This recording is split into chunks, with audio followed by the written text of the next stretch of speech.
This is the story of the brave men and women who for 80 years have been saving lives in the mountains.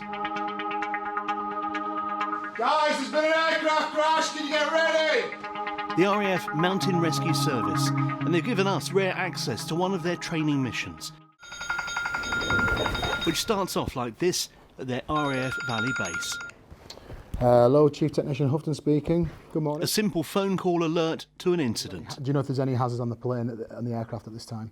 It's the job of Chief Technician James Houghton at this critical point of first contact to get as many details as he can and record them accurately. Have they both ejected? Then it's time to alert the team. Guys, there's been an aircraft crash. Can we start going through the normal protocols, please?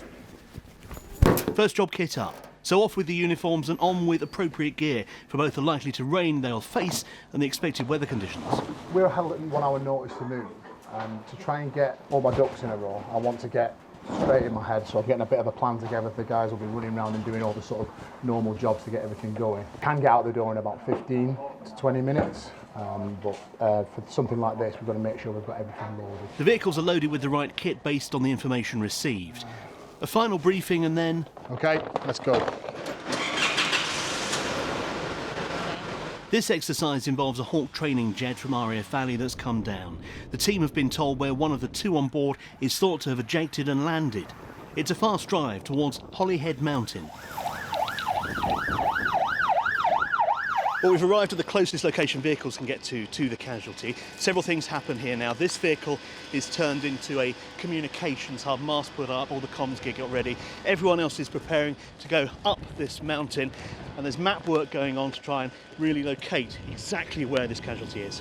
Cool. Right, guys, so the situation is Hawk has gone down, the student ejected, the pilot stayed with the jet to try and save it, and then he's ejected. Our task is to go and find one ejection seat or one air crew. Let's go! The team form a line and begin to climb a steep bank covered in deep swathes of gorse, making it tough going. The RAF Mountain Rescue Service was set up 80 years ago, originally to save the lives of downed air crew who were crashing and unfortunately were losing their lives because of exposure. So the original founder actually set up the RAF Mountain Rescue Service to go and evacuate those casualties. Fortunately for us, there's a lot less aircraft crashes, but those that are arguably a little bit less survivable, and equally there's a lot more sensitive equipment. So we've had to diversify our role to not only do the search and rescue phase for the air crew and for the aircraft, but also then to provide the aircraft post-crash and incident management. Hold the line!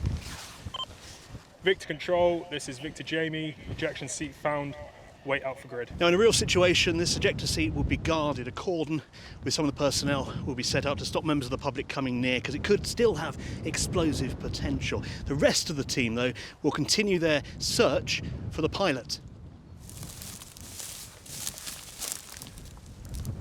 Parachute spotted. Control, Victor Jamie, suspect parachute spotted approximately 1 kilometre from our location, over. The parachute's taken the student well over 1 kilometre from where the ejector seat was found, and he or she is hanging 80 feet above the ground. The team converge on the site. The decision's made to send a trained medic down to assess the aircrew's condition. This sort of training's vital because there's so much variation in what the team might be called to face, from mountains covered in dense vegetation to sheer rock faces, close to amenities or deep in the wilderness. This is my best job I have ever done in the whole of the Air Force. I think it's just so rewarding to work with people who are so incredibly motivated. Everyone within the RAF Mountain Rescue Service is a volunteer. We've got part-time troops who give up their time on a weekend, on an evening to deploy on call and on training. And even though they work in routine jobs within the Air Force day to day, it's actually so amazing to see all those people come together. There are 3 RAF teams of rescuers here at Valley, but also at Lossiemouth and Leeming. They're staffed by volunteers who give up their free time. And there's also a full-time HQ based at Valley.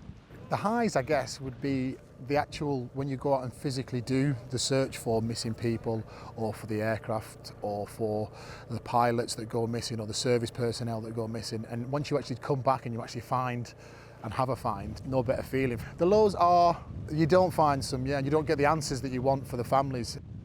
Since 2018, the RAF Mountain Rescue Service has attended 242 call-outs, including 6 post-aircraft crash and management incidents, 3 military missing person searches and rescues, and also they've helped out the civilian authorities, searching for missing ordinary people 233 times.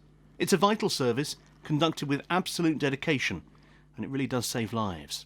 Tim Cooper, Forces News, Anglesey.